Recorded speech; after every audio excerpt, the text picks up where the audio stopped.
ഭക്ഷണയില ചക്കയപ്പം വീഡിയോയിലേക്ക് കടക്കാം. ആദ്യം തന്നെ നല്ല വരിക്ക ചക്കയാണ് കിട്ടിയേക്കുന്നത്.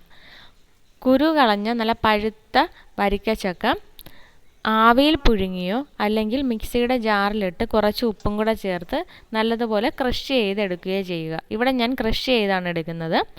ക്രഷ് ചെയ്തെടുത്തവ മാറ്റി വെച്ചതിന് ശേഷം കുറച്ചേറെ അരിപ്പൊടി, അതിന് പകുതി ഗോതമ്പ് പൊടി, ഏലയ്ക്ക, തേങ്ങ ചിരകിയത്, ഉണ്ട അല്ലെങ്കിൽ പഞ്ചസാര മധുരത്തിന് ആവശ്യത്തിന് ഇവ ചേർത്തതിന് ശേഷം ജീരകപ്പൊടി, ചുക്കുപൊടി ഇവയെല്ലാം നമ്മൾ അരച്ച് വെച്ച ആ പൾപ്പിലേക്ക് നല്ലതുപോലെ മിക്സ് ചെയ്ത് എടുക്കുക. തരികളൊന്നും ഇല്ലാതെ മിക്സ് ചെയ്യുക. വെള്ളം ചേർക്കേണ്ട ആവശ്യമില്ല. ഇത് നമ്മുടെ നാട്ടിൻപുറത്തെല്ലാം കാണുന്ന ഭക്ഷണയിലയാണ്. ഓരോ സ്ഥലങ്ങളിലും വേറെ വേറെ പേരുകളായിരിക്കും. ഇത് നമ്മുടെ നാട്ടിൽ പറയുന്ന ഭക്ഷണയില എന്നാണ്. ഈ ഭക്ഷണയില നല്ലതുപോലെ കഴുകി ഇതുപോലെ ഈർക്കിൽ കുത്തി കുമ്പിൾ ഷേപ്പിലാക്കുക, കോൺ ഷേപ്പിലാക്കുക.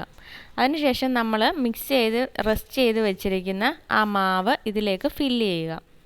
ഇതുപോലെ എല്ലാ ഇലയിലേക്കും ഇതുപോലെ കുമ്പിൾ കുത്തി മാവ് ഫില്ല് ചെയ്യുക.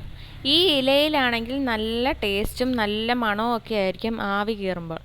അതുകൊണ്ട് ഈ ഇല കിട്ടാൻ ചാൻസ് ഉള്ളവരെല്ലാവരും ഈ ഇലയിൽ തന്നെ ട്രൈ ചെയ്ത് നോക്കൂ. ഭക്ഷണയില കിട്ടാത്ത സാഹചര്യമാണെങ്കിൽ നിങ്ങൾ പ്ലാവിലയിലോ അല്ലെങ്കിൽ വാഴയിലയിലോ ട്രൈ ചെയ്ത് നോക്കൂ.